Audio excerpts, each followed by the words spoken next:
안녕하세요. 해커스 한국사 안지영입니다. 해커스 한국사 능력 검정 시험 심화편 학원 교재 진행하고 있습니다. 24번째 주제로 넘어와서 1920년대 이 통치 방식, 일제강점기 통치와 민족운동에 대해 살펴보겠습니다. 이 부분이 앞에 10년대에 이어서 좀 변한 부분이 있어서 내용이 조금 많아요. 지금 세부 꼭지가 4개로 크게 나뉘어 있어서 이론 부분이 조금 있으니까 한번 다 같이 교재를 살펴본다라는 마음으로 요거를 좀 진행을 해볼게요. 첫 번째, 일제 문화 통치와 경제 수탈을 보겠습니다. 사실은 무단 통치, 문화 통치라고 하면은 어감상 이때는 뭔가 조금 잘 됐나 보다 이렇게 느껴질 수 있는데 전형적인 조삼모사 그리고 전형적인 어떤 당근 채찍에 해당한다고 보시면 돼요.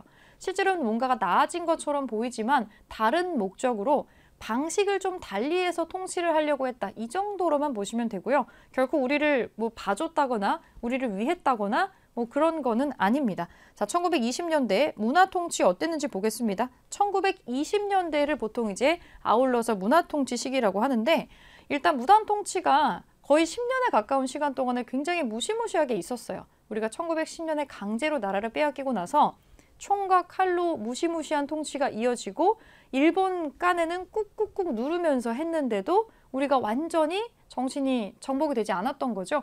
3.1운동이 굉장히 놀라운 사건이었어요. 아니 그렇게 무시무시하게 통치를 했는데도 심지어 우리가 무슨 무장투쟁으로 이렇게 일어난 것도 아니고 아무런 무기도 없이 그냥 독립선언서하고 태극기 들고 만세하면서 가도행진한 게 다잖아요. 평화적인 방식의 어떤 폭발적인 숫자의 이 민족 독립운동을 보고 좀 깜짝 놀라게 됩니다. 이게 총과 칼만으로는 이 조선을 다스리는 게 그렇게 녹록지 않겠구나라고 생각을 하게 되는 거죠. 이 3.1 운동으로 인해서 생각을 좀 달리 먹게 됩니다. 한국인의 반발이 너무나 커다랗게 일어나는 것을 보고 누르기만 해서는 안 되는구나 라는 거를 깨닫게 됩니다. 그리고 이게 이 3.1 운동이 국내에서만 일어난 게 아니라 저기 해외 지역으로 전파가 되거든요. 그래서 국내, 국외를 합쳐가지고 200만 명이 넘는 굉장한 숫자가 참여를 하게 됩니다. 당연히 그동안에 우리나라 내부에서 얼마나 큰 만행들이 있었는지가 해외에 꽤 많이 알려지게 되어서 국제적인 여론이 좀 악화가 돼요. 숨길 수가 없게 된 거죠. 그래서 조선에 왔었던 총독 사이토 마코토가 이대로는 안 되지 않을까? 이 상태로는 좀 어렵겠다. 방식을 좀 바꾸자. 문화 통치라고 하는 거를 실시를 하게 됩니다. 이 목적은 강력하게 누르기만 하니까 안 되더라. 내부로부터 결속을 붕괴시킬 필요가 있겠다. 그래서 일본에 협력하는 친일파를 양성을 하는 게 사실은 궁극적인 이 문화 통치의 목적이었습니다. 우리 민족을 분열시켜야겠다라고 결심을 하게 된 거죠. 그래서 일제 문화 통치에 동조하면서 자치론, 타협론을 주장하는 지식인들이 등장을 합니다. 이게 좀 무서운 거예요. 이게 이 자치론이라고 하는 게 얼핏 들으면 좀 그럴싸합니다. 일본이 우리를 총과 칼로만 이제 하지 않는데 어차피 우리는 일제강점기를 뒤집을 수가 없어. 그럴 바에는 무시무시한 무단 통치를 당하느니 일제가 허용하는 범위 내에서 우리가 최대한 자치권을 획득하면 어때? 라는 거에 타협하는 사람들이 생기게 나는 거죠. 되게 이런 거가 보면은 이게 듣기에는 되게 현실적이어 보이는 거예요. 여기에 그래 어차피 우리가 독립을 못할 거면 몸과 마음이라도 좀 편하게 좀 가보자. 이렇게 생각하는 사람들이 하나둘 생겨나기 시작했다는 겁니다. 이 내부의 적이 더 무서워서 일본인들이 막 이렇게 하는 것보다 같은 민족이 이렇게 하는 게 더 힘들어요. 더 사람들이 넘어가기 쉬웠던 거죠. 이때가 가장 힘들었던 시기 중에 하나예요. 내부에서 서로를 믿지 못하고 끊임없이 의심하는 이런 일들이 또 벌어지게 되죠. 자, 그러면 일제가 내세웠던 문화 통치라는 게 바깥으로 내보이는 건 어땠는지 실제 안쪽의 내용은 어땠는지 비교를 좀 해볼게요. 자, 우리 문화 통치할 거야, 이렇게 바꿀 거야 라고 발표를 합니다. 자, 이제 총독도 이전까지는 무관만 했잖아, 군인만 했잖아, 우리 이거 바꿀 거야. 문관도 총독에 임명될 수 있게 할게 라고 마치 이제는 부드럽게 할 것처럼 얘기하지만 단 한 명도 실제로는 임명되지 않았습니다. 두 번째, 경찰제도 바꿀게. 너네 헌병 경찰 무서웠지? 우리도 이제 그냥 보통 경찰 실시할게. 이제 헌병들이 경찰 안 할 거야 라고 얘기했지만 경찰의 인원이 더블로 늘어납니다. 실제로는 통제의 눈이 더 많아진 거죠. 그리고 이전에 없었던 치안유지법이라는 게 추가로 제정이 됩니다. 이게 뭐냐?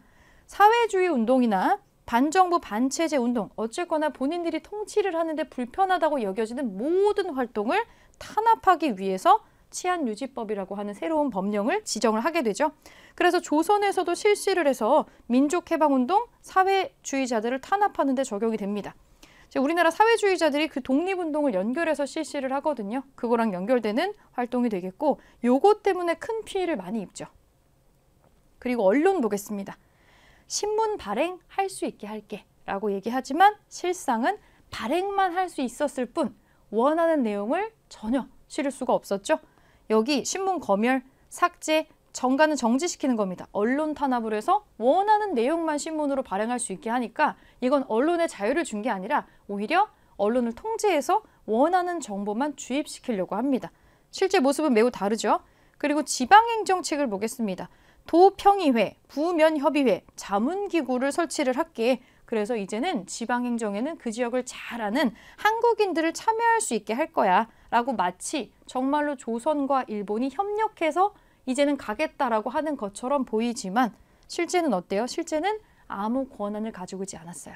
참여한 한국인들은 어떠한 의결권도 가지고 있지 않았고 오히려 이걸 약간의 혜택이라고 생각하도록 해서 친일파를 육성을 하고 친일파를 육성하고 그렇게 완전히 넘어온 친일파들만이 일본인과 연합을 해서 지방행정에 실제로 참여할 수 있도록 합니다. 이것도 어떻게 보면 내부 분열을 조장하는 하나의 활동이 됐던 거죠. 그리고 교육정책, 자 1910년대에 1차 조선교육령이 있었어요. 1차에서는 기본적으로 일본의 초등학생들, 소학교 학생들이 6년 배우는데 우린 4년. 그리고 우리는 약간 좀 실험용 교육만 배웁니다. 실제로 어떤 지식을 증가하거나 하는 그런 활동이 아니라 나중에 조선의 학생들은 일꾼으로 써먹기에 편한 것들만 배우도록 하는 거죠. 교육을 차등을 둡니다. 같이 교육하지 않죠. 그런데 이 문화통치 시기가 되면 자 2차 조선교육령을 실시를 합니다. 뭔가 바꿨으니까 2차로 들어가는 거겠죠. 자 너네도 일본 사람들이랑 똑같이 6년으로 바꿔줄게. 마치 차별이 없어진 것처럼 이렇게 보입니다. 그리고 조선어도 필수로 이렇게 할 수 있게 해줄게. 학교도 설치할 수 있게 해줄게 라고는 하지만 실제로 내부의 과목을 들어가 보면은 꼭 그렇지만은 않았던 거예요. 초등 실업교육이 더 강조되고 있었고 대학교에 대한 내용이 지금 나오잖아요. 너네 대학 설치 해도 되는데 실제로는 학교를 못 만들게 합니다. 그리고 조금이라도 생각에 트여 있거나 좀 유능한 엘리트 집단을 독립운동가로 형성이 될 만한 사람들을 미리 흡수해서 친일파로 전환시키거나 아예 그냥 일종의 싹수를 잘라놓는 거죠. 독립운동가로 성장할 것 같으면. 그런 작업을 위해서 경성제국대학을 설립합니다. 이 경성제국대학으로 고등교육을 다 흡수를 하죠. 그럼 여기로 들어가는 사람들은 일단 기본적으로 친일파로 바뀌는 경우가 많고요. 이 경성제국대학을 들어가서 졸업을 하면 일제 식민통치기구로 취업을 또 할 수가 있습니다. 그러면 본인이 원하든 원하지 않든 먹고 살려면 친일파 기구에 친일파처럼 들어갈 수밖에 없는 상황이 되는 거죠. 그러니까 실제로 스스로 합리화를 시켜서 그렇게 들어가는 사람이 꽤나 많았습니다. 그러면 또 그런 사람들과 우리나라 독립운동가들 사이에 트러블이 날 수도 있고 어쨌거나 아주 오랜 시간에 걸쳐 세뇌 작업 비슷하게 그렇게 인재들을 흡수하고 독립운동가 양성을 막기 위해서 경성제국대학이라고 하는 게 설립이 되는 거죠. 우리 손으로 대학을 설립하는 거는 어떤 방식으로든 허용하지 않고 어떻게든 무산시켜 버리죠. 그러니까 실제로 문화통치라는 이름으로 제정됐었던 것들이 겉으로 보기에는 그럴싸해 보이는데 실제 안에를 열어보면 별로 그렇게 달라진 게 없거나 아니면 아주 교묘하게 다르게 포장되어 있거나 그런 경우가 대부분이었다는 거죠. 그럼 이제 1920년대가 되면 이 문화통치로 넘어왔으니까 경제수탈을 안 하느냐? 아니죠. 더 본격적으로 경제수탈을 진행을 하게 됩니다. 자, 산미 증식계획이라는 게 나옵니다. 이미 여기에 쌀이라는 글자가 들어가 있죠. 산미, 증식, 많이 하는 계획을 세우는데 자, 일본은 이때 한창 공업화로 난립니다. 그래서 농지가 심지어 더 부족해져요. 그래서 일본 본토에 사람이 먹을 식량이 없어지게 되는데 거기 공장이 많아져가지고 농지가 부족해서 식량이 부족한 거를 우리나라에서 해결을 하려고 해요. 한반도의 쌀을 확 크게 늘려가지고 이걸로 본인 국가의 일본 본토의 쌀 부족을 해결하려고 하는 거죠. 그래서 한반도의 쌀 수확량을 늘려서 수탈의 양을 늘리려고 합니다. 그래서 여러 가지 방식을 써서 쌀 수확량 자체를 늘리려는 시도를 하는데 이게 뭐 농사가 잘 되게 만들어줬다 이건 절대 아니고 설령 그렇다 하더라도 수탈량 자체가 많았기 때문에 우리한테는 아무것도 득이 될 게 없는 그런 사업이었죠. 일본의 부족한 식량을 우리한테서 메꾸려고 했던 게 삼미 증식 계획이고요. 내용은 뭐냐? 토지를 개량을 하겠죠. 더 많은 쌀을 습득하기 위해서 수리시설 만들고 개간하고 간척하고 토지 자체를 늘립니다. 쌀 생산을 늘리기 위해서 여러 가지 시도를 해요. 농사 개량도 이루어집니다. 품종도 바꿔보고 농법 연구하고 농기구 그리고 그 비료 주는 거 있죠. 시비 개량 등등등 쌀 생산 자체를 늘릴 수 있는 방식을 뭐 나름대로 많이 고안은 합니다. 결과가 어땠느냐? 잘 안 됐습니다. 잘 안 됐고 이 일본이 목적으로 했었던 바를 달성하지 못했어요. 그런데 중요한 건 증산량이 애초에 목표했던 거에 못 미쳤는데도 불구하고 수탈은 증산했을 거를 기준으로 잡았던 거에 맞춰가지고 가져갔다는 거예요. 그만큼 늘어나지가 않았는데. 그럼 결과적으로 우리는 고생은 죽도록 더 하고 더 많은 것을 빼앗기는 상황이 온 거죠. 국내는 오히려 식량이 부족해지고요. 쌀이 없어가지고 저기 만주에서 잡곡을 수입을 해서 부족분을 충당을 하지만 충당이 안 됩니다. 우리나라에서는 굶어 죽는 사람이 속출하게 되죠. 그리고 괜히 이 수리시설 개간한다고 해서 조합비를 내라, 비료 대금을 내라. 결국에는 농민층은 죽도록 농사지어서 얻는 건 없고 빚만 쌓여가는 몰락이 이어지게 됩니다. 자기 땅 잃어버려요. 식민지 지주제가 강화됩니다. 이 땅들은 다 일본인 지주들이 들어가게 되는 거죠. 친일파나. 이게 악순환의 연속이에요. 자, 산업은 어떠냐? 산업은 1910년대에 땡땡령, 땡땡령들이 많았죠. 대표적으로 허락받지 않으면 아무것도 할 수가 없었잖아요. 산업은. 회사령이 있습니다. 회사령이 철폐됐네요. 자, 회사령 철폐는 뭐냐면 이거의 목적은 따로 있었어요. 이제 너희들 자유롭게 산업을 육성해. 이게 아니라 애초에 목적은 한국의 값싼 노동력, 자원을 약탈하기 위해서 회사령을 철폐를 하고 일본의 자본이 한국에 들어갈 수 있도록 하기 위해서 회사 신고만 하면 만들 수 있어 라고 한 겁니다. 애초에 그냥 침투용으로 제한을 좀 턱을 낮춰놨다라고 보시면 될 것 같아요. 그리고 관세 철폐. 일제는 일본 자본, 일본 돈이 한반도 내부를 자유롭게 왔다 갔다 하기 위해서 일본에서 한국으로 들어오는 상품에 대해서 세금을 매기지 않습니다. 요즘도 이런 건 없어요. 국내는 엄청난 타격을 입죠. 이미 공장에서 생산되고 혹은 더 높은 기술로 퀄리티가 좋은 더 가격이 싼 일본의 물건이 들어왔을 때 우리나라 내부의 물건이랑 가격 경쟁을 하게 되잖아요. 근데 품질이 더 좋은데 뭐 더 저렴하다. 당연히 우리 국내 시장은 몰락할 수밖에 없게 되는 거겠죠. 그 어떠한 보호 장치도 없이 일본의 물건이 다 들어와서 우리는 일본에서 만든 물건을 소진하는 마켓으로 전락을 하게 돼버리는 거죠. 심각한 침탈이 이어지고 있어요. 자, 문화통치의 실상을 알려주는 사료들 보겠습니다. 문화통치의 실시로 인해서 어떻게 일제의 정책이 변화했는지를 보여주는 자료가 주로 나옵니다. 자, 문화통치 내용에 관한 거.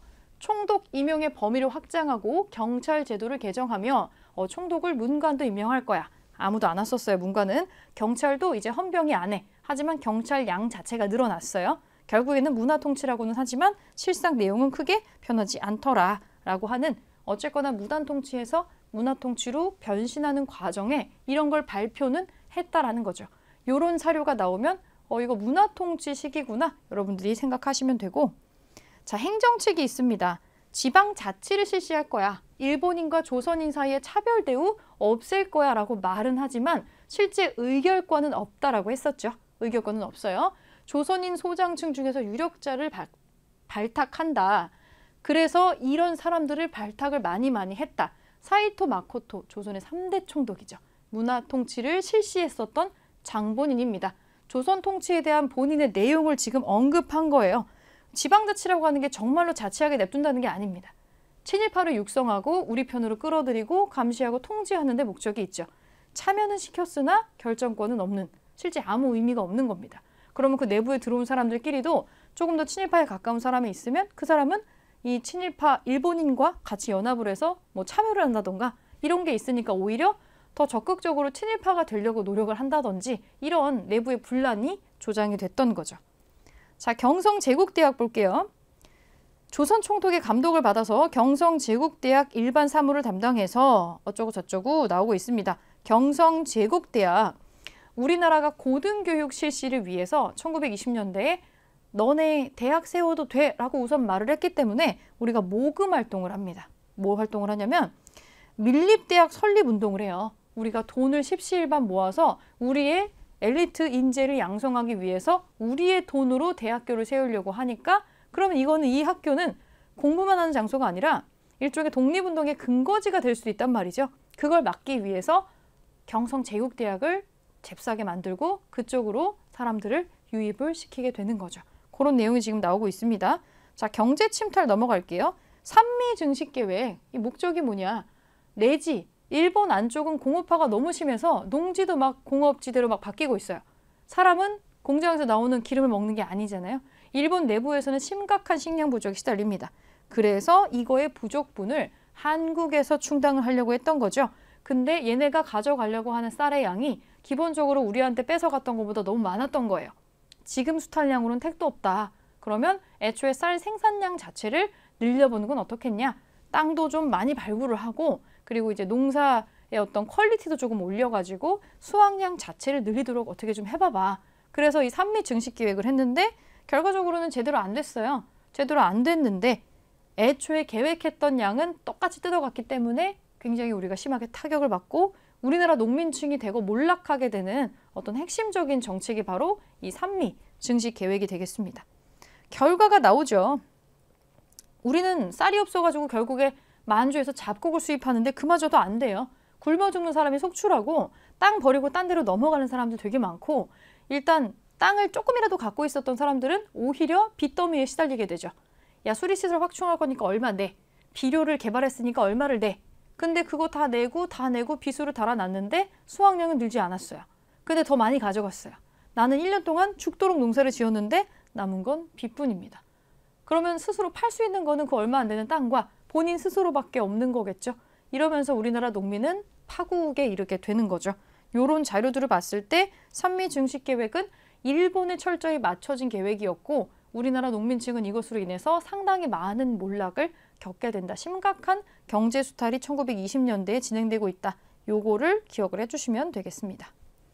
자, 두 번째 주제로 1920년대에 의열투쟁을 한번 보겠습니다. 그러면 이렇게 수탈이 이어지고 있을 때 1920년대에 우리는 어떤 방식으로 독립운동을 했는가? 그걸 한번 볼 텐데 의열투쟁이라는 게 나옵니다.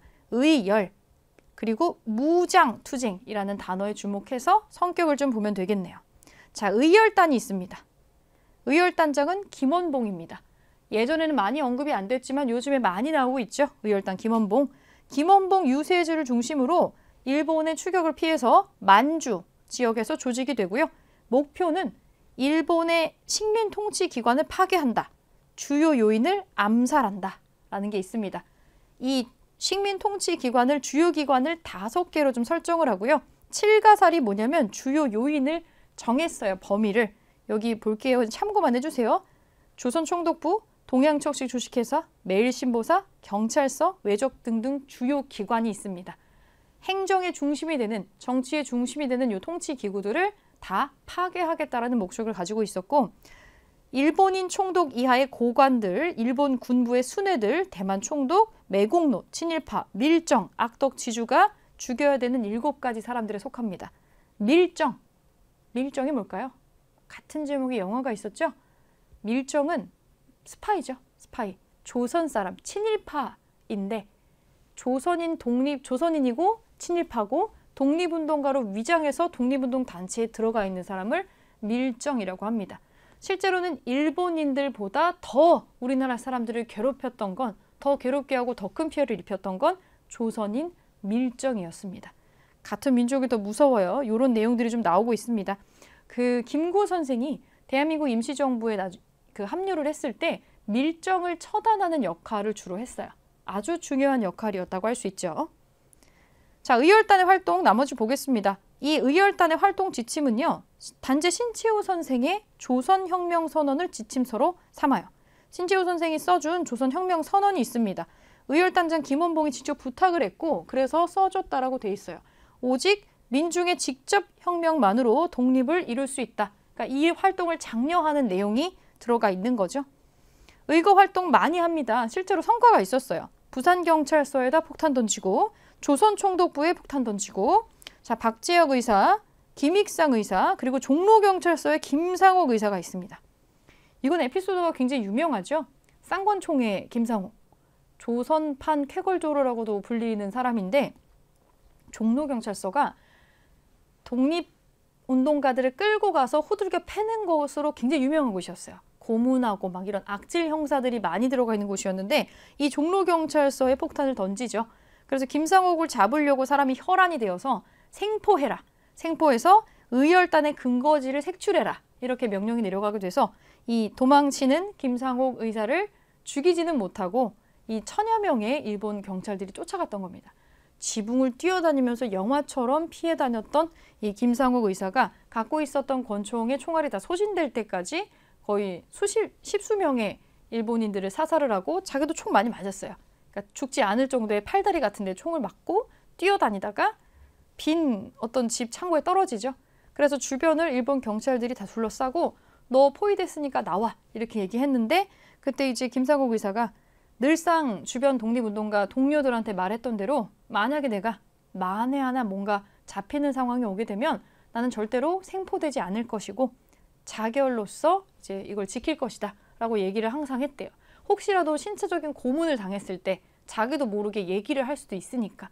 그래서 실제로 이때 포위를 당했을 때 권총의 마지막 총알로 자결을 한 것으로 나옵니다. 이 유명한 에피소드죠. 그리고 동양척식 주식회사 조선식산은행의 나석주 의사가 폭탄을 투척을 합니다. 의열단 단원 한 명도 제대로 체포하지 못했죠. 아주 일본인에게는 눈의 가시였을 단체입니다. 실제로 여러 개의 성과가 있었어요. 그런데 나중에 활동의 방향을 전환을 하는데 이게 몇 명만 가지고는 안 된다고 판단이 된 거예요. 소기의 성과가 있기는 했지만 일제는 거대한 덩어리인데 우리는 몇 명의 단원밖에 없으니 뭔가 체계적으로 배워야 되지 않나? 체계적으로 육성해야 되지 않나? 이렇게 생각을 나중에 하게 되는 거죠. 그래서 단원의 일부가 전문적인 군관학교, 황푸군관학교에 입학을 해서 군사훈련도 받았어요. 그리고 여기에서 배운 내용을 토대로 조선혁명간부학교라는 걸 아예 그냥 만들어서 그러니까 벤치마킹을 했겠죠. 그래서 군사훈련에 힘쓰게 됩니다. 대단한 분들이죠. 그리고 중국 내부에 있었던 우리나라 독립운동의 세력을 하나로 합치기 위해서 민족혁명당이라는 것도 만듭니다. 필요한 활동을 지금 다양하게 하고 있어요. 자, 그러면 바깥쪽에 있었던 국외 무장투쟁 한번 보겠습니다. 요게 순서가 몇 개월에 같은 해에 몇 개월에 걸쳐가지고 일어나는 거여서 대단히 헷갈릴 수 있는데 순차적으로 앞뒤 정황을 좀 이해하시면 돼요. 자, 봉오동 전투 먼저 보겠습니다. 국외 독립군 부대들이 활발하게 국내 쪽으로 들어오려고 하는 시점이에요. 봉오동 전투가 1920년 6월 달인데 여름이죠. 자, 바깥쪽에 있었던 독립군 부대들이 이제 훈련을 하면서 이제 안쪽으로 들어가서 실제로 일본군과 싸우려고 시도를 시작을 합니다. 그게 1920년 6월에 첫 번째가 봉오동 전투인 건데 이제 봉오동 전투에 참가했었던 부대 홍범도 장군의 대한독립군이 있습니다. 대한독립군을 중심으로 여러 개의 단체가 연합을 했어요. 대한국민회군 등등 다른 부대들이 연합을 해서 전개가 된 게 뭐냐면 이 독립군 연합부대가 봉오동을 급습했었던 일본군을 하고 싸워서 이 지역에 대한 유리함으로 대승리를 거두는 이 전투가 있었던 거죠. 그게 봉오동 전투입니다. 자, 1920년 6월 달인데 사실 급습을 일본이 했는데 급습을 한 게 허망하게도 우리가 이겼단 말이죠.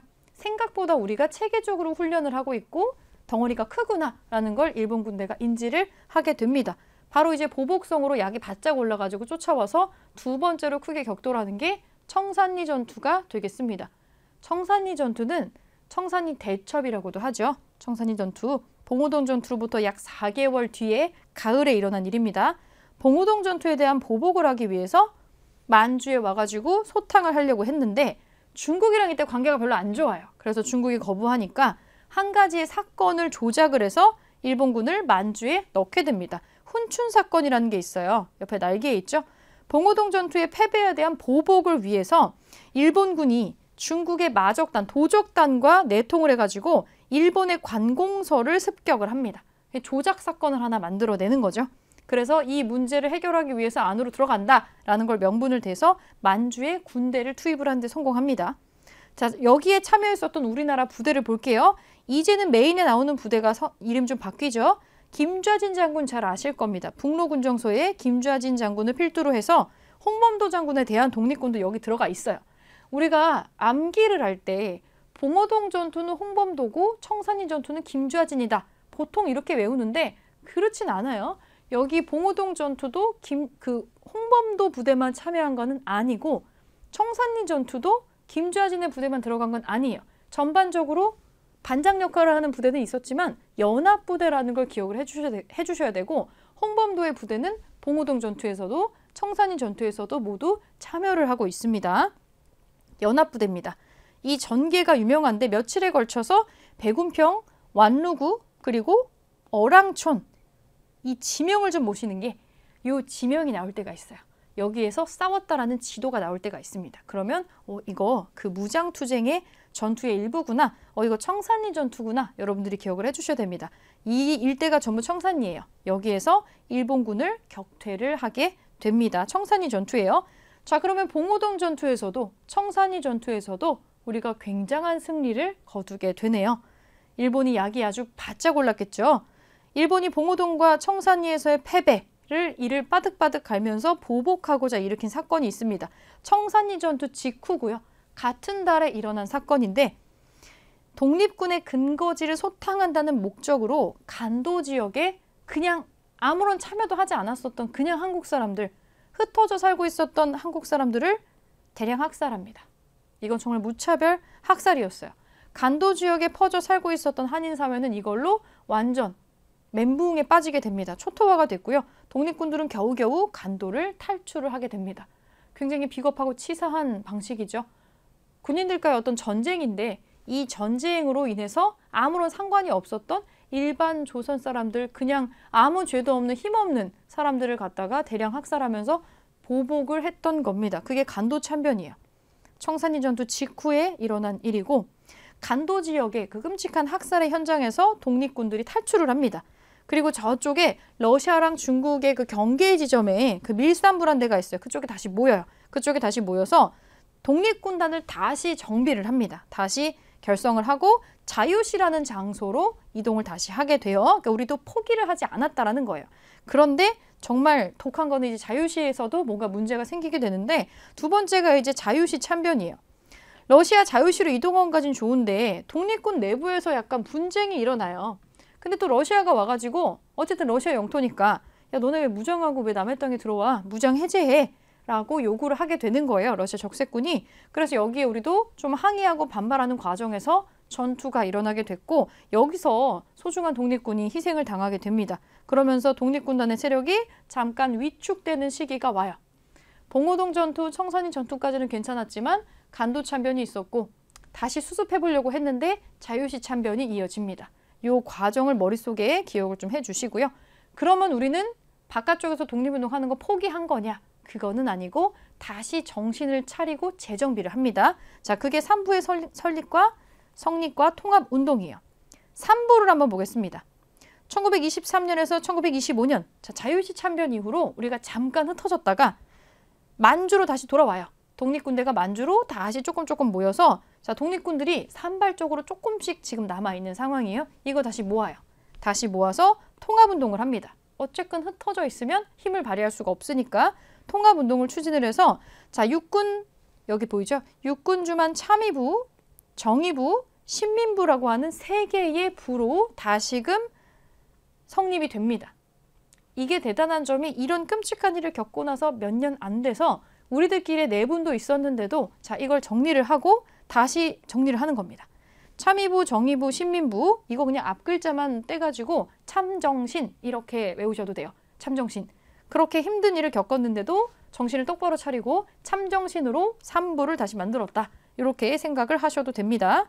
이렇게 해서 우리는 다시 한번 국외에서의 무장투쟁을 잘 정리를 해가고 있는 상황이에요. 그런데 일본은 일단 그 지역에서 봉오동과 청산리 전투를 겪고 나서 우리나라 바깥쪽의 만주나 간도 지역에서 무장투쟁을 준비하는 한국의 독립운동가들을 아주 눈엣가시처럼 여기게 돼요. 저거 아주 뿌리 뽑아야 돼. 조금이라도 흔적이 남아있으면 저렇게 귀신같이 모여가지고 또 무리를 짓는다니까? 이렇게 생각을 한 거죠. 근데 만주는 너무 드넓어요. 괜히 만주벌판이 아니겠죠? 그래서 일본이 머리를 씁니다. 그 머리를 쓴 게 미스야 협정입니다. 앞만 봐도 안 되는 거죠. 여기를 다 뒤지고 다닐 수도 없고. 그래서 미스야 협정이 뭐냐면 독립군의 활동을 위축시키고 뿌리를 뽑기 위해서 그 중국 만주 지역에서 활동을 했었던 군벌 중에 장장님이라고 있어요. 장쩌린이라고 읽습니다. 미스야 협정을 체결합니다. 이게 뭐냐? 기브앤테이크를 한 건데 주요 내용은 만주 지역에서 독립운동가, 조선인 독립운동가를 잡으면 일본에 넘겨준다라는 협정이에요. 뭐 이걸로 이 장장님의 부대도 모종의 뭔가를 얻어갔겠죠. 이런 식의 미스의 협정을 통해서 우리나라 사람들이 만주 지역에서도 독립군을 꾸리지 못하게 하려고 별짓을 지금 다 합니다. 자, 그리고 삼부 통합운동이 이어집니다. 어쨌거나 일본이 이렇게 끈질기게 추적을 하면서 이런 협정까지 맺어가면서 우리를 방해해요. 하지만 우리는 포기할 수가 없죠. 그래서 삼부를 하나로 통합하려는 시도가 일어납니다. 자, 우리 흩어져 있어봤자 힘 하나도 안 모여. 민족의 독립운동 통일해야지. 그래서 삼부를 하나로 통합하자라는 운동이 추진이 돼서 실제로 두 덩어리로는 나누는 데 성공을 합니다. 세 개로 흩어져 있었던 거를 혁신의회 플러스 국민부로 나누는 거에 성공을 한 거죠. 근데 아직도 한 덩어리로 나오고 있지는 않아요. 이게 우리가 독립운동을 하면서 나오는 특징 중에 하나인데 서로 목표로 하는 방향이 다르고 방식이 다르고 가치관이 달랐어요. 이거를 하나로 모으는 게 그렇게 막 쉬운 일은 아니었어요. 근데 항상 이거를 하나로 모으려는 시도는 꾸준히 있었죠. 여기에 통합 시도도 거기에 해당한다고 볼 수가 있습니다. 자, 옆에 자료 어떻게 나오는지 볼게요. 의열단 자료 어떻게 나오나 보겠습니다. 의열단은 단원의 이름을 같이 연결해서 기억해 놓으면 좀 편할 것 같아요. 자, 김익상 의거 볼게요. 조선 총독부의 폭탄을 던짐. 김익상의 의거 활동입니다. 조선 총독부에 폭탄 던지는 거는 총독부 자체가 경계가 삼엄한데 굉장히 놀라운 일이었죠. 그리고 의열단을 한 명도 제대로 체포하지는 못했던 게 조금 더 놀라운 사실이죠. 이렇게 활동을 해서 활약상이 화려했는데도 의열단원 자체가 그렇게 숫자가 많지 않았어요. 그러니까 한 명이 개개인이 하는 것만으로는 확실하게 일본에 결정타를 줄 수는 없다라고 단장 김원봉이 생각을 하게 됩니다. 김원봉도 그렇고 여러 단원들도 야, 우리가 목숨 걸고 이렇게 하는데 현장에서 체포라도 되면은 폭탄 한번 던지고 같이 죽는 거예요. 이거 말고 조금 더 체계적으로, 계획적으로, 큰 덩어리로 할 수는 없을까? 여기에 대한 목마름으로 군관학교에도 들어가서 자기들이 직접 배우고 그걸 벤치마킹해서 다른 단체를 또 만들죠. 그래서 지휘부를 육성하는 조선혁명 간부학교 같은 것도 설립을 합니다. 굉장히 대단한 행동력이 되겠죠. 요거 연결해서 의열단과 조선혁명 간부학교, 김원봉이 다 같이 관여한다는 거 같이 기억해 주세요. 자, 무장투쟁은 봉오동 전투, 청산리 전투, 간도참변 연결해서 뭐 순서를 묻는다거나 어떤 사건이 어떤 사건 때문에 일어나게 됐다던가 하는 거를 많이 물어봅니다. 그래서 어디를 거쳐가지고 과정이 진행됐는지를 알아보시면 좋을 것 같아요. 봉오동 전투의 과정, 청산리 전투의 과정, 주로 청산리 같은 경우는 지명이 많이 나와요. 어랑촌 이런 거 있죠. 이 지명으로 이게 어떤 전투를 말하는 건지를 찾을 수 있게 힌트가 제공이 됩니다. 이런 거 좀 기억을 해주시고 간도참변, 자유지참변 두 번의 참변이 어떤 식으로 일어났는지 어떻게 수습됐는지를 같이 기억을 해주시면 될 것 같습니다. 이 간도참변은 두 번의 우리의 대승리에 대한 보복으로 이루어진 정말 말 그대로 대량 학살 참변이었어요. 이것 때문에 우리는 여기 간도에서 탈출을 해서 다른 지역으로 이동할 수밖에 없었고 그게 자유시였던 거죠. 근데 그 자유시에서도 참변이 일어나서 거기서도 활동이 힘들어지게 되는 휘청거리는 일들이 연달아서 발생을 했다. 그래서 1920년대 끝자락에 1920년대에 굉장히 힘든 여러 가지 상황에 봉착을 하게 되었다. 이렇게 좀 기억을 같이 해주시면 좋을 것 같습니다. 여러 개의 단체와 여러 명의 사람과 여러 개의 사건이 나오기 때문에 같이 연결해서 기억해 주시는 게 관건이 될 것 같아요. 자, 세 번째, 이런 방식만 존재했던 건 아니에요. 무장투쟁만 중요시했던 건 아니고 이제 내부에서 이런 일들이 있어요. 우리가 식민통치를 왜 당하게 된 거냐 도대체 여기에 대한 의문이 발생을 합니다. 우리 민족 자체 내부의 실력을 양성해야 되지 않는가? 이렇게 계속 남의 나라 통치만 받으면 되는가? 여기에 대한 의문이 생겨나게 돼서 우리 민족의 실력을 올리고 우리나라 자체의 힘을 좀 올리면 그거 자체로 독립운동의 흐름을 만들 수 있지 않을까? 그렇게 해서 실력 양성 운동이 나옵니다. 여러 가지 형태의 이 독립운동이 있다라는 거예요. 자, 실력 양성 운동 볼게요. 실력 양성 운동은 몇 가지의 형태를 띠고 있습니다. 첫 번째, 물산 장려 운동. 일제가 1920년대가 되면은 일단 뭐 조삼모사긴 하지만 회사령을 폐지하잖아요. 그리고 뭐 관세 철폐를 하기는 하지만 근데 종합적으로 이것 때문에 일본의 자본이 너무 많이 들어와요. 이것 때문에 우리나라 상인들은 휘청휘청하게 됩니다. 그래서 조선의 기업가들이 야 이거 위기다. 쟤네 관세도 없어. 우리보다 품질이 좋고 더 싸고 더 대량으로 들어와. 이러다 망하게 생긴 거죠. 조선의 기업가들이 실업가들이 위기의식을 느끼게 되고 여기에 뭉쳐가지고 물산 장려 운동이라는 게 발생을 하게 됩니다. 자, 평양에서 조만식이라는 분이 있어요. 이분이 제창을 하죠. 조선 물산 장려회. 우리 물건 씁시다. 조선 사람 조선 물건 씁시다. 우리 거 씁시다. 마치 옛날에 그 신토부리 그것처럼 우리 거 쓰자는 운동이 일어나게 된 거죠. 조선 물산 장려회라는 걸 아예 만들어요. 그리고 이게 전국으로 퍼집니다. 약간 반일 감정이랑 같이 섞여가지고 전국으로 퍼진 것 같아요. 그리고 여러 단체들이 여기에 합류를 하면서 아주 전국적인 캠페인으로 진행이 됩니다. 자작회, 토산애용 부인회, 이름이 딱 봐도 토산품 애용하는 부인들 뭐 이런 뜻이잖아요. 이런 것들이 좀 많이 생기게 되면서 이 조선물산 장려회의 조선물산 운동이 굉장히 퍼지게 됩니다. 슬로건이 등장해요. 슬로건. 내 살림 내 것으로, 조선 사람 조선 것 등등등. 마치 우리가 이제 불매운동 할 때 뭐 이렇게 붙이는 것처럼 어떤 거 불매운동, 어떤 거 구매운동 할 때 이런 슬로건이 있죠. 이런 거 하는 것처럼 우리나라 거 씁시다 라고 요거를 주장을 하는 거예요. 근데 한계점이 뭐였냐면 사회주의자들이 이걸 좀 비난을 해요. 왜냐면 결국에는 이런 걸 만들어서 파는 기업가들만 배 불려주는 거 아니냐. 이걸 정말 민족운동이라고 할 수가 있느냐. 그래서 돈 버는 이들만 돈 버는 거 아니야? 라고 얘기를 하는 거죠. 유산계급인 자본가, 상인들만 자기 배만 채우는 거 아니야? 사람들을 현혹시켜가지고 본인들의 물건을 팔려는 속셈 아니냐고 이런 식으로 사회주의자들이 비난을 하게 하는, 그러니까 실제로 뭐 그것도 맞는 얘기죠.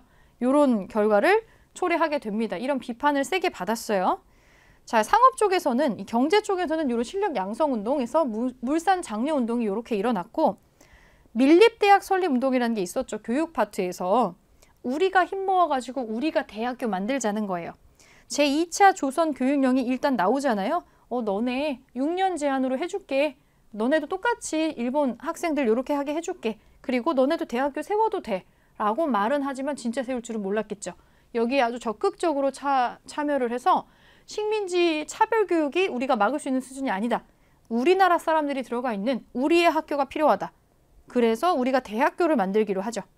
조만식과 이상재라는 분이 주축이 되어서 조선 민립대학 기성회라는 걸 만듭니다. 1922년이죠. 이제 문화통치가 시작된 딱 그 초반 즈음이에요. 한민족 1천만이 한 사람이 1원씩, 그러면 2천만 원이 모이는 거니까 그래서 요거를 구호로 내세워서 대대적인 모금 운동을 전개를 합니다. 당연히 일본은 이 모금이 마땅치가 않겠죠. 이거 정말 학교가 만들어지면 큰일이잖아요. 그래서 일제가 방해하고요. 또 이게 또 상황이 또 안 좋게 돌아갑니다. 가뭄에 수해 등등등 모금을 하기에 힘든 환경이 계속 엎친 데 덮친 격으로 들어오게 되어서 실패했습니다. 밀립대학 설립운동은 실패했고 한국인이 고등교육을 하고자 하는 어떤 열기가 있다는 걸 느낀 이걸 감지한 일본이 잽싸게 선수를 치죠. 회유책으로 너네 대학교 만들어줄게. 경성제국대학이라는 걸 만들어서 정말 순수하게 공부에 의욕이 있었던 우리나라 엘리트들과 그리고 이 사람들을 흡수해가지고 독립운동가가 아닌 친일파로 육성하려는 계획을 세우게 되는 거죠. 그리고 우리가 실력 양성 운동의 대표격으로 문맹퇴치 운동이 있어요. 사람들이 글자도 읽을 줄 모르니까 더 피해를 당한다고 생각을 하는 거죠. 자, 일단 문자 보급 운동하자. 한글을 읽을 수 있게 하자. 조선일보 신문사의 주도로 아는 것이 힘이다. 배워야 산다. 이거에서 많이 들어본 얘기죠. 이때부터 나온 슬로건인 것 같아요. 그래서 전개가 쭉쭉 되는데 이 조선일보에서 한글 교재를 보급을 해줍니다. 한글 원본. 그리고 결정적으로 분화로드 운동이 있어요. 이거는 분화로드는 농민 속으로 들어간다라는 거거든요. 그래서 이 분화로드 운동을 주도한 거는 동아일보입니다. 언론사들이 주도를 하고 있네요. 문맹퇴치 운동을. 배우자, 가르치자, 다 함께 분화로드라는 표 아래 전개가 됐습니다. 자, 동아일보사를 주축으로 문맹타파, 근검절약, 미신타파. 이게 뭐냐? 오래된 것 중에 악습에 생각되는 것들을 이제 없애려고 하는 거예요. 계몽운동이죠. 농민들을 일깨우자. 지금이 어떤 시대인지를 알게 해주자. 이런 운동이 같이 연결해서 일어나게 됩니다. 그리고 사회적인 민족운동도 한번 볼게요. 사회적인 운동은 어떻게 진행되느냐?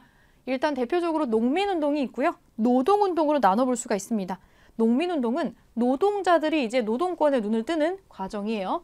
소작료, 내 땅이 아니고 소작을 붙여 먹잖아요. 소작인이 되어가지고 남의 땅에서 농사를 지어주는데 뭐 말도 안 되는 금액을 요구하니까 100이 나온다고 치면 뭐 적어도 50은 나한테 떨어져야 되는 거 아닌가? 근데 50이 아니라 100을 지으면은 30, 20도 나에게 오지 않는다. 생활이 불가능할 정도의 소가 된다. 그러면 이거는 할 필요가 없는 거잖아요. 너무나 높은 소작료 때문에 주고 나면 아무것도 남는 게 없는 상황. 이게 너무나 힘들었던 거죠. 그리고 소작료를 좀 깎아줘라. 그리고 어차피 우리가 농사 짓지 않으면 여기서 추수도 못하는 거 아니냐? 우리는 소작권을 가지고 있다. 우리가 여기서 대대로 농사를 지었던 이 권리는 보장을 해줘야지. 갑자기 딴 사람한테 임대하고 막 그러면 안 되는 거죠. 그런 것들에 대한 요구가 있어요. 그리고 조선농민총동맹이라는 단체가 주도가 됩니다. 요런 거가 설립이 되는 거죠. 이제 혼자서는 힘이 없지만 뭉쳐가지고 단체 행동을 하기 시작합니다. 농민들이 모여서 어떤 단체를 결성해서 어떤 요구를 하고 있어요. 대표적인 활동이 암태도 소작쟁입니다. 이거 선지로 많이 나오죠? 이게 뭔가 땅 주인이었던 문제철이라는 사람과 이 사람 아주 악덕지주죠. 그를 비호하는 일제에 대항을 해서 소작인들이 단체로 들고 일어난 사건입니다. 꽤 크게 일어났어요. 저기 신안의 암태도에서 일어난 분쟁이에요. 소작인들의 소작료 인하 요구가 심지어 이게 너무 크게 일어나가지고 받아들여져서 놀랍게도 성공한 소작쟁입니다. 그래서 선지로 종종 나오니까 기억을 좀 해주시고요. 성공 사례가 있어요. 암태도 소작쟁이. 그리고 노동운동도 성과가 보입니다. 임금 올려주세요. 우리 노동조건 개선시켜주세요. 조선노동총동맹 여기도 나오죠? 이 단체가 똑같이 노동운동도 주도를 합니다. 농민이나 노동이나 같은 노동 안에 범주에 들어가 있는 거죠, 사실은. 자, 대표적인 거는 원산총파업입니다. 원산총파업, 원산에 위치했었던 석유회사가 있어요. 여기에서 노동자들이 일본인 감독이 너무 부당한 폭행을 한 거죠. 부당하게 조선인을 폭행하고 민족 차별적인 뭐 조센징 뭐 이러면서 얘기했겠죠. 이 언행에 분노를 해서 일으킨 사건인데 이것도 상당히 컸어요. 이게 엄청난 규모로 일어나서 프랑스 쪽에 일본과 프랑스의 노동단체마저도 우리 편을 들어줍니다. 포기하지 마. 격려하고 있어. 우린 너희들 편에 설 거야. 그래서 뭐 엄청 성공했다고 보기 좀 어렵지만 실제로 관심을 끌고 이런 노동권을 인정시키고 눈뜨게 하는 계기가 된 사건입니다. 원산 총파업. 그리고 강주령의 고공농성이 있는데 지금 북한 지역이죠. 을밀대에서 있었던 거예요. 옛날에 있었던 그 평양 지역에서 있었던 건데 강주령은 여성입니다. 고무 공장에서 일했었던 여성 노동자인데 이 부당한 어떤 해고에 반발을 해서 을밀대 위에 올라가가지고 단식 농성을 한 거예요. 여성이 이 당시에 일제강점기에 이런 농성을 했다는 게 사실은 굉장히 특이한 케이스기도 하죠. 이게 가끔 선지에 나오니까 문화통치 시기에 이런 노동운동의 사례들이 있구나. 요거 같이 기억해 주시고. 자, 사회 각층의 민족운동은 어떻게 있었느냐? 그러니까 사회적인 약자층이라는 게 있잖아요. 그 약자층에서도 여러 가지 활동이 일어났는데 어린이들 소년운동이 있었고요. 자, 천도교 소년회에서 요거는 담당을 합니다. 방정환 선생 아시죠? 어린이라는 개념을 탄생시켰던 사람. 소파 방정환 선생이 있습니다. 이분이 천도교 쪽에서 활동하시는 분이었죠. 천도교 교주인 손병희의 그 사위잖아요. 요것도 머리에 기억해 주시고 그리고 방정환과 김기전 선생이 소년운동 주도합니다. 어린이날을 제정을 하고 잡지 어린이를 간행을 해서 어린이라는 단어를 전파시키고 어린이라고 하는 인격체를 사람들에게 인식시키는 활동을 합니다. 그리고 여성운동, 근우회라는 단체가 있습니다. 여성들이 만든 결집 단체죠. 기관지를 발행해요. 근우라는 기관지를 발행하고 여성들이여 일어나라, 깨어나라 이런 거를 하고 차별이나 악습을 타파하는 그런 활동들을 전개를 해갑니다. 1920년대에 이런 활동이 일어났다는 거 기억해 주시고 자, 형평운동이 있습니다. 똑같이 하는 거죠. 평등하게 만드는 거. 백정이라는 집단이 있었습니다. 소나 돼지, 이 가축을 도축하는 특정 계급인데 사회적인 차별이 이때에도 없어지지가 않았어요. 신분제가 없어진 지 한참인데도 백정에 대한 사회적인 차별이 너무 심해서 백정의 자식들하고는 같은 학교, 같은 교실에 앉을 수가 없어 라고 하는 이런 차별이 여전히 존재를 했습니다. 이게 이런 운동이 일어날 정도로 굉장히 심각했던 거예요. 그래서 형평운동이라는 게 있었고요. 사회적인 차별, 철폐, 모욕적으로 부르는 거 하지 말자. 그리고 우리도 정당하게 교육받을 권리를 줘라. 이런 거를 가지고 형평운동이 일어납니다. 이거는 저기 진주 지역에서, 저 아랫동네 진주 지역에서 조선 형평사라고 하는 이 단체를 중심으로 집중적으로 진행이 됐고 전국적으로 확산이 됩니다.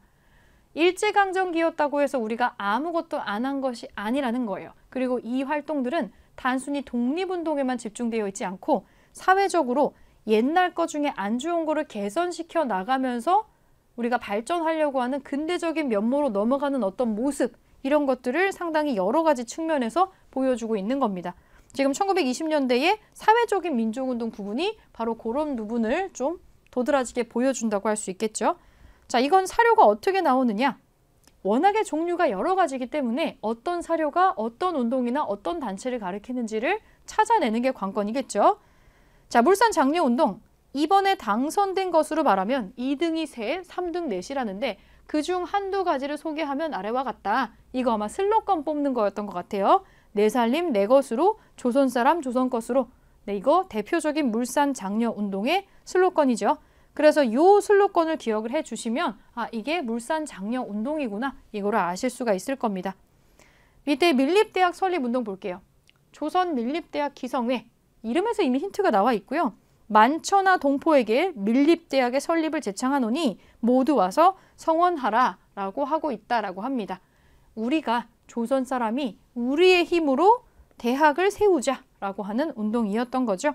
그래서 2천만 동포가 1원씩 냅시다 라는 슬로건으로 아주 활발하게 추진이 됐었지만 여러 가지 악재가 겹쳐서 결국에는 실패했다라고 했어요. 자, 사회적인 민족운동 많이 나오는 거 암태도 소작쟁이. 암태도 소작쟁이는 성공했어요. 성공한 소작쟁이기 때문에 드물게도 그 일제강점기라는 안 좋은 상황 속에서 소작쟁이를 했는데 여기서 성과를 거뒀다라는 게 사실 굉장히 특이하고 되게 고무적인 결과가 있겠죠. 요거는 선지로도 그래서 종종 출제가 많이 되는 편입니다. 암태도의 농민들은 고율의 소작료를 징수하는 지주 문제철에 맞서서 목포까지 나가 단식을 벌이고 1년에 걸친 투쟁을 벌였다. 그럼 1년 동안 일이 제대로 돌아가지 않았다라는 게 되겠죠. 결국은 지주가 두 손 두 발 다 든 겁니다. 그래서 소작료를 낮추는 성과를 냈던 거죠. 자기들도 굶어 죽을 각오하고 이거 했던 거예요. 그래서 이 문제철이 있고 문제철을 비호하는 일제 세력이 있었는데도 여기서 싸워가지고 이긴 겁니다. 그래서 조금 더 의미가 있죠. 자, 소년운동 보겠습니다. 방정환 선생, 이 이름이 나오면은 모를 수가 없죠. 방정환, 천도교 소년의 잡지 어린이, 이거 소년운동이구나. 기억해 주시고요. 형평운동은 뭐를 위한 형평운동인지를 헷갈리는 경우가 많은데 백정에 대한 신분차별, 그러니까 정말로 신분제가 없어졌다는 가정하에 그 어떠한 직업군도 차별당하지 않는 진짜 평등을 위한 운동이었다. 여기에 중심에는 백정이라는 특정 신분에 대한 여전히 남아있는 차별이 원인이 되었다. 요거 기억해 주시고 지역의 힌트로는 진주가 언급이 되는 편입니다.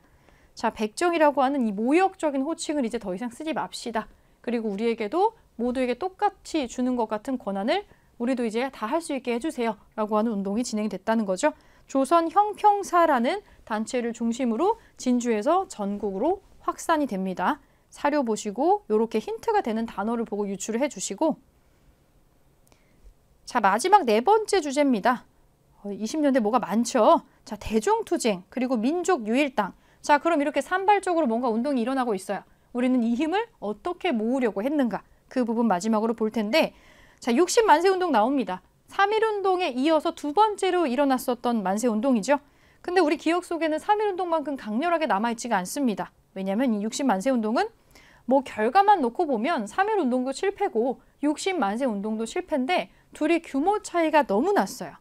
자, 60만세 운동은 우리가 3.1운동을 한 번 더 재현해보자라는 뜻으로 진행을 했던 거거든요. 3.1운동 자체가 고종의 인산일, 고종의 장례를 중심으로 일어났었던 거니까 순종 황제가 서거했을 때, 순종이 돌아가셨을 때 자, 이번에 두 번째로 순종의 인산일을 중심으로 한 번 더 해보자. 근데 이제는 상황이 다른 거예요. 고종 때 한 번 경험을 했잖아요, 일본인들이. 일본인들도 바짝 긴장하고 있죠. 얘네 이거 또 하는 거 아니야? 이번에는 다 샅샅이 뒤지고 아주 삼엄하게 경비가 진행이 됩니다. 그래서 우리가 요 눈치를 좀 볼 일이 많아졌던 건데 순종의 인산이를 기회로 자, 민족주의 세력이랑 천도교 일부 세력이랑 사회주의 세력이 있어요. 원래 둘이 별로 안 친한데 사회주의 세력 그리고 학생단체가 같이 연합을 합니다. 시위를 준비를 하는데요. 사회주의 세력이랑 천도교 세력이 준비했던 게 일본인들도 얼마나 조사를 했겠어요. 이거 또 하는 거 아니야? 하고 이 탄압을 하는 과정에서 이게 사전 발각이 됩니다. 너무나 안타깝게도 사회주의 쪽과 천도교 연합의 계획은 사전에 발각이 되어 버렸어요. 발각이 안 된 게 학생 쪽밖에 없었습니다. 학생 쪽의 학생단체 시위는 다행히도 발각이 되지 않아서 이 친구들만 한 거예요. 그러다 보니까 규모가 너무 작았던 거죠. 학생단체의 시위만 예정대로 진행을 해서 서울에서 만세 시위가 있었습니다. 하지만 너무나 작게 일어났기 때문에 일제의 탄압이 또 심해서 학생들이잖아요. 그러니까 이게 전국으로 확산되는 두 번째 3.1운동은 이제 안 되게 하려고 더 열심히 탄압을 했겠죠. 그래서 전국적으로 확산이 되지는 못했어요. 3.1운동만큼. 아주 작은 범위에서 일어났다 끝나는데 그럼에도 불구하고 60 만세운동의 의의를 찾아보자면 만세 시위를 계획하는 과정에서 결코 손을 잡지 않을 것만 같았던 사회주의 애들하고 민족주의 애들이 손을 잡았더라는 거예요. 원래는 별로 사이가 좋지 않은데 서로 좀 대면대면하죠. 그런데 이 친구들이 힘을 합칠 수 있는 어떤 계기, 희망, 가능성 같은 걸 본 거죠. 이거 우리의 목적은 독립이라는 공동의 목적이 있지 않나? 우리가 아무리 성격이 달라도 목적이 같은데 힘을 합칠 수도 있겠다. 그 가능성을 여기에서 확인을 한 거죠. 자, 우리나라 내부에서 우리가 하나로 뭉쳐가지고 독립운동을 하는 거 가능성이 있겠다. 하나로 합쳐보자. 민족 유일당 운동이 전개가 되는 계기가 됐었던 사건이 바로 이 60 만세 운동입니다. 그렇게 해서 만들어진 것이 바로 신간회입니다. 신간회. 자, 여러분 신간회에 앞서 나왔었던 신민회하고 많이 헷갈리는데 신민회 뒤에 등장을 합니다. 이 민족 유일당 운동하고 연결이 아주 깊은 단체예요. 한번 볼게요. 자, 정우회 선언이라는 게 있습니다. 여기 날개 설명 보겠습니다.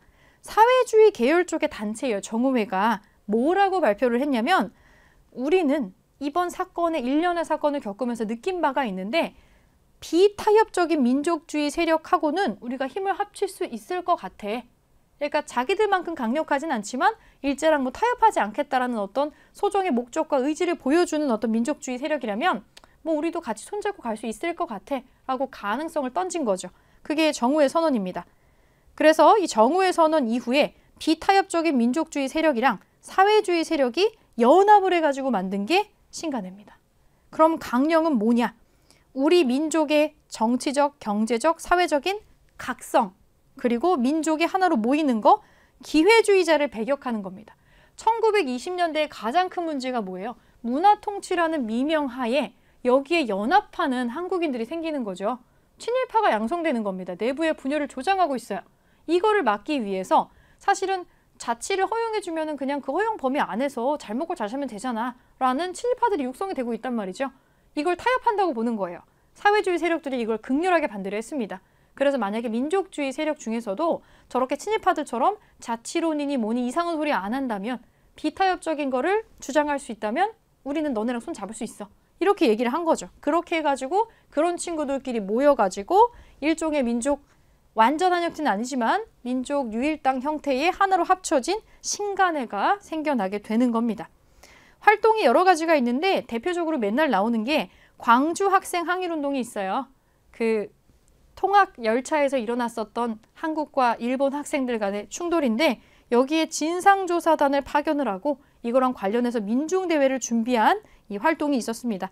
왜 없어졌느냐? 왜 해산됐느냐? 코민테른의 노선 변경. 자, 지금 사회주의 세력이 연합을 한 거잖아요. 코민테른의 영향 안 받을 수 없겠죠. 1919년에 모스크바에서 레닌이 주도해가지고 조직한 국제적인 공산당 기구예요. 거기 밑에 있잖아요. 우리나라 사회주의 세력들도. 여기에 노선이 바뀌었어요. 연합 안 한다로 노선 바뀐 거예요. 그래서 민족주의 세력과 연합이 깨지게 됩니다. 그러면서 사회주의 세력이 요 신간회에서 이탈하면서 흐지부지 해소가 돼버린 거죠. 하지만 그럼에도 불구하고 이게 시도가 됐고 결성이 됐고 어떤 활동이 있다라는 점에서 의미가 있는 활동이 바로 신간회입니다. 그럼 여기 언급되는 광주 학생 항일운동이 뭐냐? 광주에서 나주로 가는 통학 열차 안에서 일어난 사건이에요. 일본 남학생이 한국 여학생을 약간 뭐 성희롱 비롯하게 희롱을 한 거예요. 근데 그거를 보고 한국 남학생들이 참지 못하고 뭐 하는 거야? 이렇게 막는 과정에서 그 일본 학생들이 또 깐죽거렸겠죠. 이 조센징 주제에 뭐 어쩌고 저쩌고 하면서 그 혈기왕성한 학생들을 자극을 해버린 겁니다. 그래서 뭐 거의 집단 패싸움 같은 게 일어났었어요. 한바탕 난리가 나가지고 한일 학생 충돌로 변해요. 그리고 이게 학교 대 학교 충돌로 비화가 됩니다. 굉장히 뜨겁게 일어났었던 충돌이라 애들끼리 싸운 건데 뭐 라고 하기에는 이미 민족 분쟁처럼 번져 버렸어요. 그래서 일본 경찰이 이거를 수습을 하는 과정에서 편파 수사를 하는 거죠. 일본 쪽 애들은 별로 처벌하지 않고 한국 쪽에만 굉장한 탄압과 차별이 있었던 겁니다. 그래서 한국 학생들이 이제 불만이 이렇게 쌓여 있었던 게 빵 하고 터진 거죠. 그래서 광주에서 왜 우리 조선 학생만 그 검거를 해가느냐, 검거자를 탈환을 하고 뭐 검거자를 내놔라, 풀어줘라, 식민지 왜 차별교육하냐, 너네 이것도 빨리 지금 없애라, 그리고 한국인에 맞춘 교육 왜 안 하냐, 왜 일본 역사와 일본어에 맞춘 이런 이상한 교육 우리 받아야 되냐, 그동안 쌓였었던 불만이 대폭발을 하면서 그런 걸 요구하면서 커다란 학생 시위가 전국적인 항일 투쟁으로 번지게 됩니다. 더 이상 애들 싸움이 아니게 된 거예요. 이게 작은 일이 아니라고 판단한 신간회가 조선 학생들을 보호하고 우리의 민족운동을 돕기 위해서 진상조사단을 파견해서 조사했어요. 그리고 민중대회를 개최를 해서 일제가 실제로 편파 수사를 했다라는 거를 크게 공론화하려고 했는데 당연히 일제는 이거 방해했겠죠. 일제가 방해해서 실패는 합니다. 의미는 뭐냐? 3.1운동 이후에 일어났었던 운동 중에서 이게 제일 큰 운동이었어요. 60만 세 운동보다 훨씬 더. 그래서 전국 각지에서 우리나라 학생들이 여기에 다 반응을 해가지고 동맹휴학을 합니다. 이거 우리 받아들일 수 없어. 너네 편파 수사했어. 그리고 일제 이런 교육 방침, 이런 수사 방침 우린 납득 못하겠다 하고 전국의 학생들이, 조선 학생들이 동맹으로 따다다다 휴학을 하게 되면서 아주 격하게 비화가 됐던 겁니다. 이게 광주 학생 항일 운동이에요. 이것의 의미는 우리나라 독립운동은 성인들만 한 게 아니고 학생들도 참여를 했고 여성, 노인 거의 전체에 걸쳐가지고 그 집단마다 거기에 맞춰가지고 독립운동을 시기마다 진행하고 있었다라는 거예요. 거기에 대표적인 사건이 바로 광주 학생 항일 운동입니다. 요거 기억해 주시고, 자, 개념 확인 퀴즈 마지막으로 확인 좀 해보겠습니다. 일제는 문화통치 시기에 산미 증식 계획을 실시했다. 이거 맞는 얘기죠? 대한독립군은 신채호의 조선혁명선언을 활동 지침으로 삼았다. 대한독립군이 아니고 이거 의열단이죠. 의열단에 대한 설명이네요. 소년운동은 근의회를 중심으로 진행되었다. 근의회가 아니라 천도교 소년회가 중심이 됐었죠. 자, 아니고. 자, 2번. 다음 괄호안의 내용 중에 맞는 것에, 옳은 것에 0표하세요. 의열단, 북로군정서 중에 동그라미 하는 거네요. 김원봉이 만주에서 조직한 단체다. 의열단이죠. 일제는 독립군의 활동을 위축시키고자 중국의 군벌과 무슨 협정을 체결을 합니다. 여기서 말하는 군벌은 장쩌린, 장장림의 군벌이었죠. 미스야 협정을 체결했었죠. 그 만주에서 조선 독립운동가 잡으면 우리한테 넘겨주는 거, 그 협정을 합니다. 사회주의자들의 비판을 받았던 이 운동은 물산장려 운동이에요. 어차피 돈 있는 상인들만 돈 버는 거 아니야? 이거 좀 이상해? 라고 비판을 했었죠.